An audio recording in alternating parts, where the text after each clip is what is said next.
台人爱读册，打开一本书就是打开一个丰富的世界。各位亲爱的朋友，又欢迎您到我们的节目里头来了。今天我们的节目呢是在嘉里地区的萧荣文化园区录制。今天我们所在这个地点呢是儿童美术馆，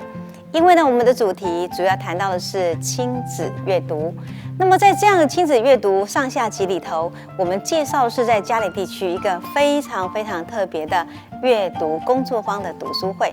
这个读书会它很特别，非盈利的性质，由家长、老师、孩子们共同协力所完成的。他们不仅呢深度阅读，而且多元的阅读，更跨界国际，以及呢在地，还有呢许多走向自然的题材，都成为他们今天阅读的内容。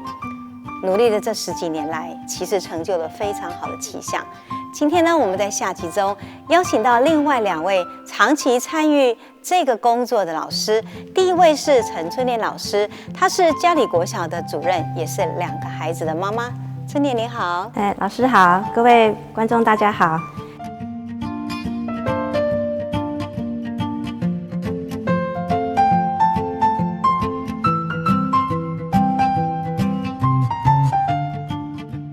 那另外为我们介绍的是吴淑芳老师，她是文园国小的老师，也是2位孩子的妈妈。淑芳好。老师好，大家好，我是吴淑芳。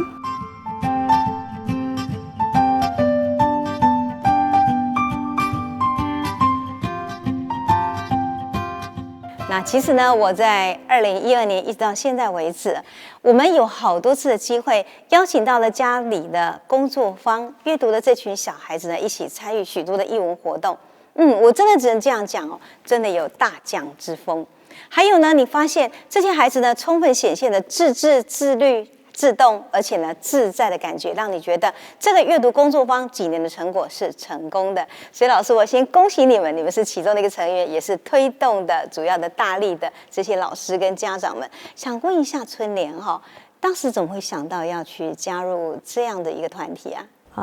主要是认识谢美玲老师，那也非常喜欢阅读，那也希望小朋友可以透过有跟朋友可以一起参与阅读的活动。我了解。那淑芳老师呢？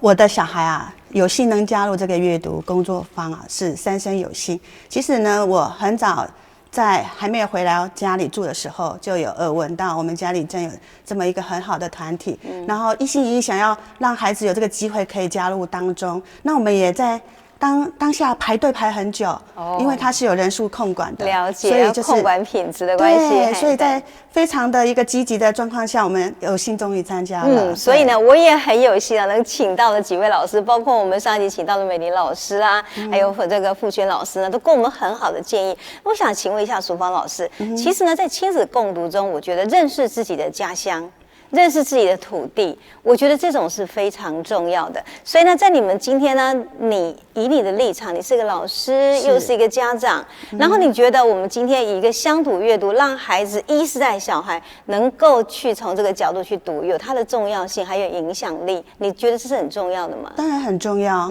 对，因为现在小孩子大部分都是活在3C的世界里面。对，我是觉得说，我们应该要有机会让他们回到我们自己的土地，对，感受到我们自己土地家乡的情和感。对，所以呢，很高兴呢，我们阅读班在这一块能全面的去顾及到，让我们的孩子有这个机会可以接触到自己家乡的美。其实我一直觉得家里是得天独厚，也许盐分文学哈，其实很好的一个地方，所以其实呢，也就看到我们阿公的记忆啊，爸爸的记忆啊，所有家族的记忆都在这边，其实是真的很好。那我记得你们也办了很多的活动，比如说你们曾经真的到我们府城去为了一个老榕树来唱歌，对不对？那个活动你有记忆吗？有，非常记忆非常深刻，包括我的小孩，2个小孩都有幸也可以参加这样的活动。我觉得这个机缘，这个缘分呢，延续到他们现在，他们还非常记忆深刻。那一次呢是刚好是美霞老师给我们这样的一个机缘，让我记得呢有9个孩子，从高1到小学3年级，差了7岁的小孩，就到美霞老师家里面去打扰朗读，对，朗读了林瑞明老师的那个老树。对，而且当时呢，我们是希望能够借着孩子的声音，大家共感的情感，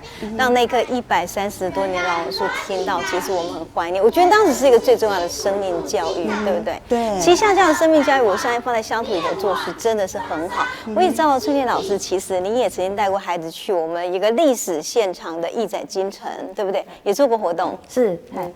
就是我们当时有看到这本书《义载京城之暗夜迷踪》，那这本书的话，就是是可以代表我们台湾的一个古都的文化。对对对，所以你就用这种历史感带他们进去里面，那他们怎么参与呢？我们首先因为它当中是像一个少年小说，那我们先让小朋友做摘要的图文创作。那因为它的章节有29个章节，那我们后续再让小朋友做一个续集的，每个小朋友撰写一个故事的结尾。那我们接下来就设计一系列的活动。我们上午的时候先让小朋友到义载京城当中去做解说员，那接着中午的话，我们就安排小朋友到那个安平老街，有给他们一些任务，然后让他们进行一些完成任务之后，是好可爱的剑师，对，真是抓到重点了。然后还有就是请他们去做那个剑师的一个拓印这样子。哦，了解。所以我想历史本身在我们的古迹章是一个现场，没有错。可是我觉得除了这以外呢，整个时间从春夏秋冬365天走来，我们也要让孩子记忆每个脚步中的每一天。所以我记得淑芳老师好像也参与过封茶，对不对？你讲一讲你当时封茶的活动怎么带孩子进行呢？哇，那个活动啊，真的是也是别开生面啊！就是那个封茶，就经过这个活动，我也才自己活了年纪这么大，才自己了解自己家乡的台南原来有这样的一个特殊的文化，就是它都是在每年的腊月才进行的一个封茶。那一次呢，小孩子呢，他们也自己写了小诗，然后呢有好几摊的那个品茶的，对，然后面就是跟茶文化有关系的很多的摊位。其实小孩子去了，发现真的开了眼界，从来不晓得茶壶啊、茶杯啊可以这么美学的被展现所以是一个很好的美学教育。真的，对。然后他们就是也是各摊去做吟唱的诗人，真的。对，然后我们也是做了一个封茶，品味茶的那个。找回自己记忆的那种感觉，所以其实你们那一天，我觉得你们小朋友非常可爱，因为他们必须要在所有布的茶席里面一席一席的走。是。然后呢，第一个他要不怕生，然后呢，看到人讲说，各位观众，我很想要这个唱一首诗或一首诗给你们听，可以吗？然后就真的这么勇敢的走出去了。我觉得让孩子到那种现场来秀，真的是非常好。我发现2位提到的活动中都有一个很大的特色。不然春天老师讲说带义载京城，你们事先让他们做导览员，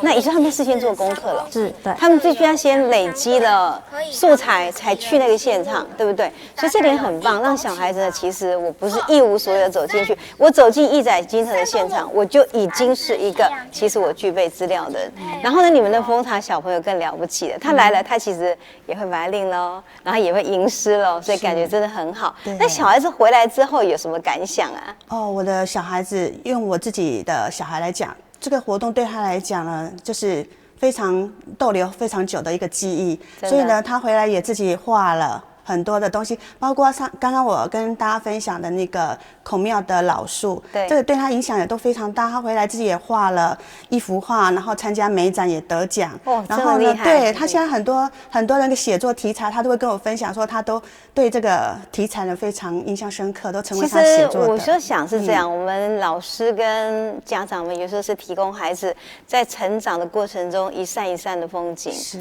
那我觉得当时呢，你们的小朋友很感动。因为呢，我们知道老榕树已经要走了，那我们就觉得陪伴我们100多年的老爷爷，我希望他们很慎重的送他走，所以我们就折纸鹤，然后呢，小梅在上面呢写字。我觉得我一直很难忘当时挂纸鹤的那一幕，我想对小孩讲都是一个了不起的生命的教育。我想生命呢，其实对我们来讲，我们能够在他们的幼年中所提供的，很可能就是一个一个这样的现场了。那我相信呢，其实在我们所有台南的在地，一定有许许多多的这些孩子呢，他们会去阅读他们的生命，会去感知他们的生命。那当然有很多的作家把这些写出来。那我知道春莲老师呢，您曾经这个有把一位作家，就是这个陈彦博，曾经在2001年12月的时候带到阅读班，你们详细的跟我们讲一下这个阅读班当时为什么想要找到陈彦博这位老师呢？因为当时文建会有一个建国100阅读100的一个活动，那它是一个读书心的写作的比赛的活动哈。那它当中就是有介绍《零下40度的勇气》这本书。那我当时觉得这个题材很特别哈，因为我们小朋友通常平常的环境大概都20-30度左右，那这对小朋友是一个很特别的经验。对，那就当时就带着我们阅读班的小朋友一起来共读这本书。那他们这本书要阅读多久？我们是9月份1个月，1个月时间，那他们一起共读这一本，嘿，对。那我当时就设定跟他们说，我们的目标是要参加投稿。那我们最后就是每个小朋友的作品，请他们 email 给我，那请他们把那个他们写的读书心得报告，那我们把它汇集成册，嘿。所以这里面是多少小朋友的作品呢？16位我们当时阅读班的孩子。那他们的年龄层大概是多大？大概高年级、中年级都有。所以他们对自己本身书写上来讲，基本上因为这样练习，所以没什么问题，可以非常的表情达意的把他们自己的想法给写出来。是我们给他一些引导。那我们当时的上课是每个礼拜一个进度，那我会跟他们说，你们这个礼拜大概要写到哪一个进度，那就慢慢的陪着他们把这篇心得写完。我仍然非常好奇，陈彦博本身，你们当时选这个素材的原因，是因为为什么选这位作家？因为我觉得陈彦博是一位很特别的人，因为我觉得跑步这件事情对大家来说应该觉得是一件很平常的事情，但是我觉得有一个人可以把跑步，然后跑到世界各地的每个地方，我觉得这对孩子是一个很特别的经验。对他们来讲，其实也许可以借着陈彦博就可以行万里路哈。西方的小说讲过说，一个长跑的人一直跑，一直跑，最后跑到这个我们讲说前无古人后无来者。我想对小孩来讲，跑的本身也是一个很好的建议。是。那小朋友在书写这个过程中，他们对于陈彦博最难忘的记忆会是什么？因为陈彦博他在当中，他也是会有遇到很多的困难，那他会跟着那个就是他们有团队的，在过程当中，他不会只有去计较输赢，他还会有跟朋友的一个合作的一个经验，然后他还有就是会拍有很多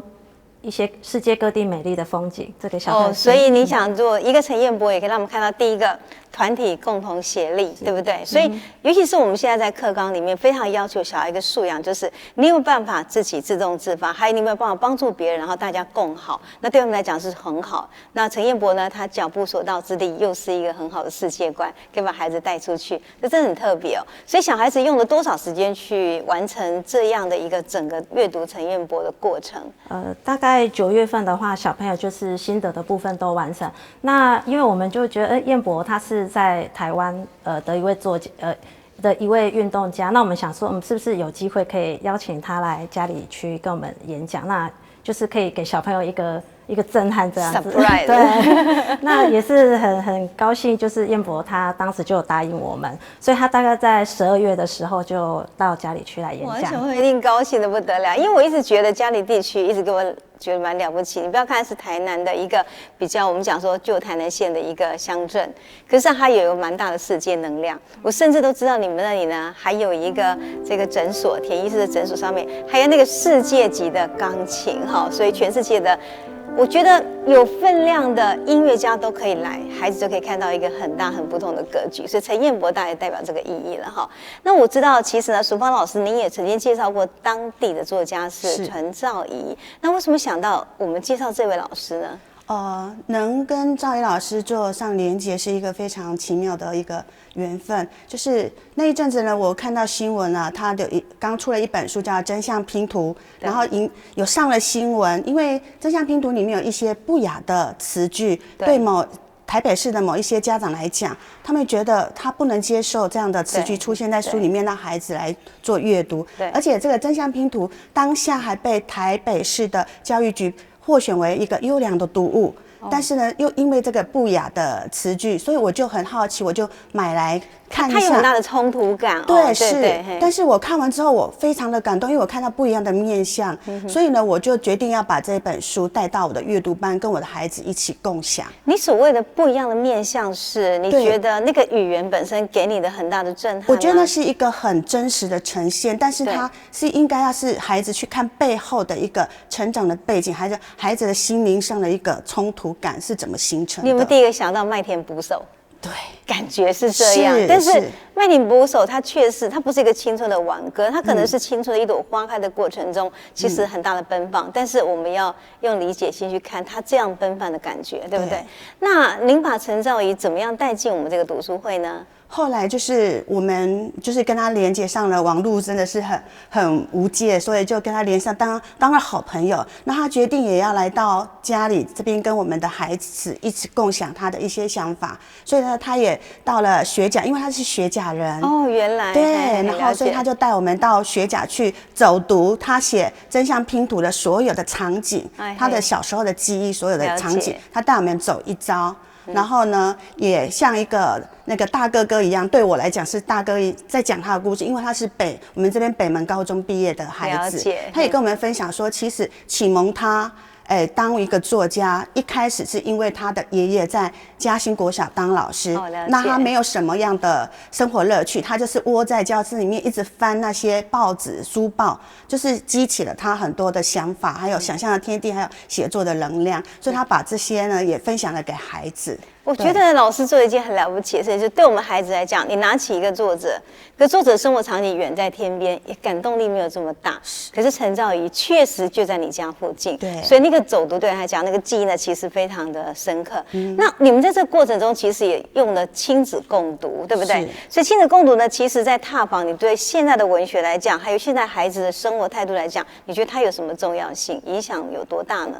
亲子共读，我是觉得说，不是只是孩子在学，不是告诉他们阅读不是只是记忆，对，阅读学的是一种能力，还有生活的态度，对。所以我觉得我们身为家长妈妈的，我们应该陪伴他，一起去经历这一段非常重要的时刻。对，所以其实有些时候，我发现当到青少年时期，你觉得没有话讲的时候，回头应该想象是说，是不是亲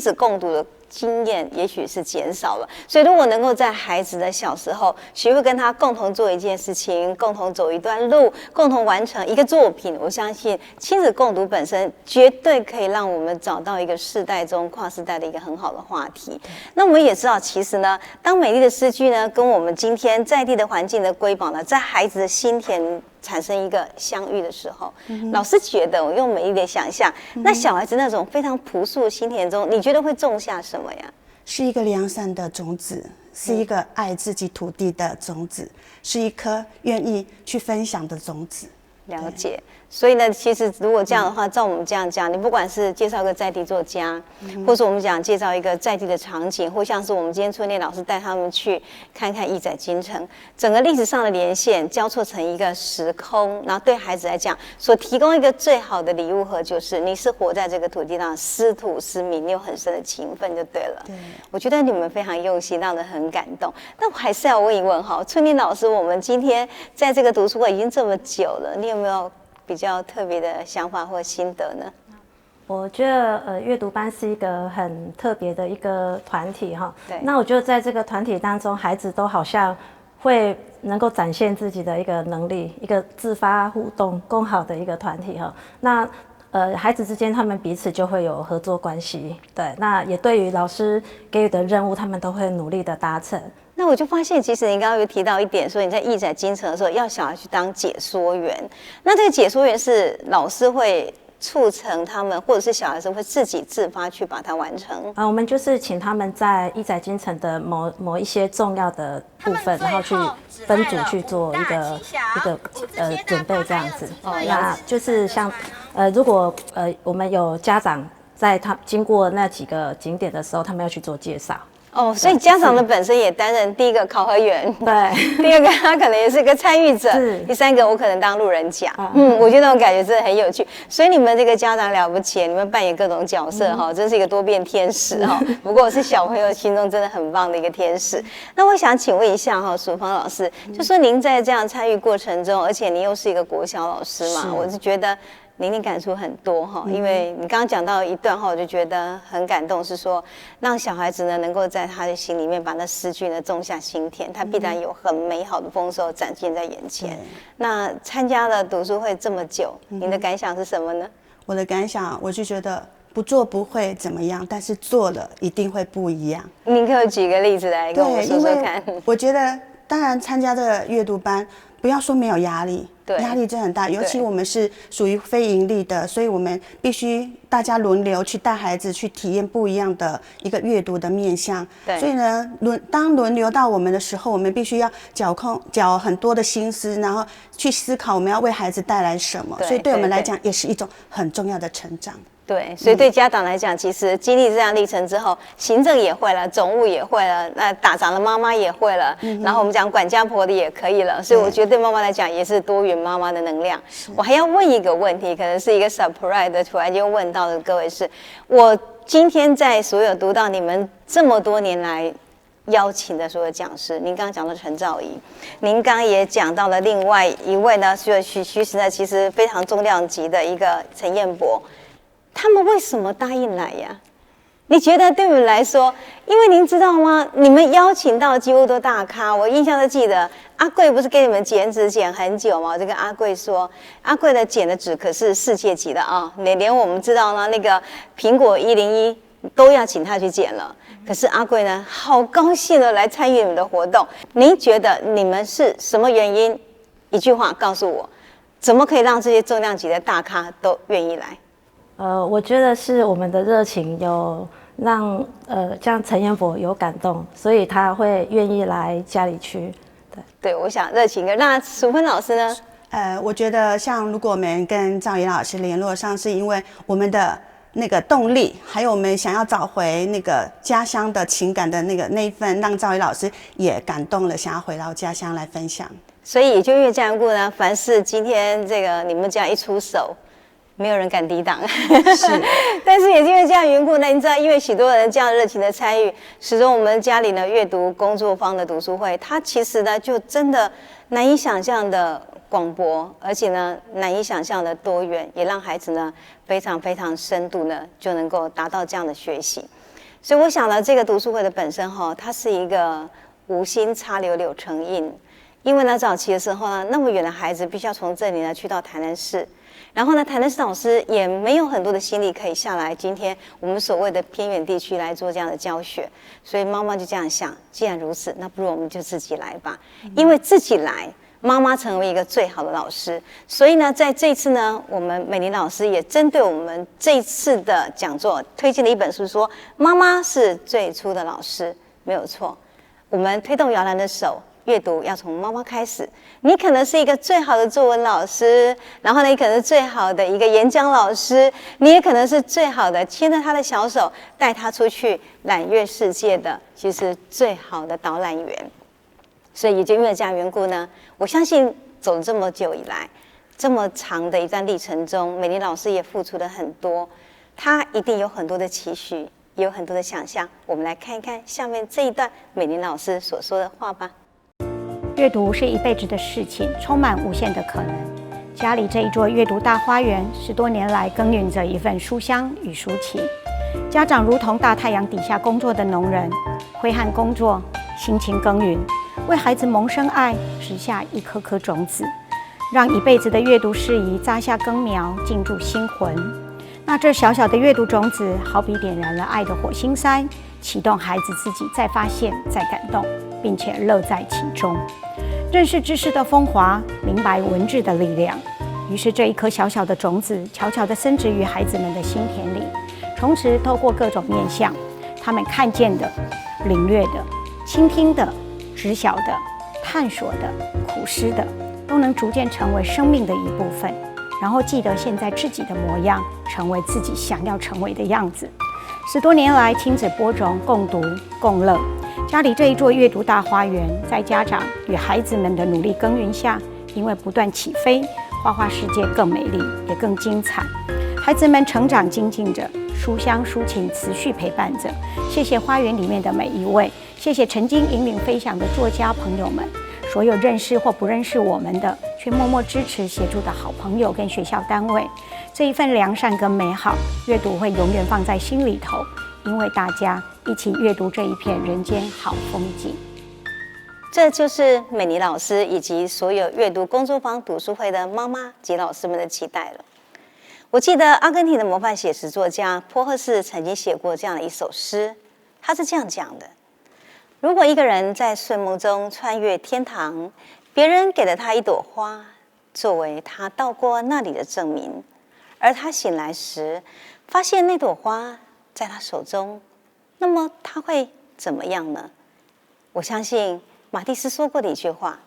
想看花的人，花永远在那里。但是对于我们来讲，每一个亲子阅读推动的过程的这些长辈们，我们可能是给了那一朵花的人。所以我们今天在看这个读书会，这么努力付出10几年来的成果，我们会有一种感动。我们感谢这些像天女散花一样布施这么好的阅读给我们小朋友的这些像慈善菩萨一样的妈妈。谢谢我们春田老师，谢谢大家，也谢谢淑芳老师，谢谢。风风花，树头飞，阮的心情对你走相找。风风花，烟拍拍，日日点点一地走拖。春花红红插头丛，碰棍青青遐大丛，风来片片人乌蝶，浮城上水看一丛。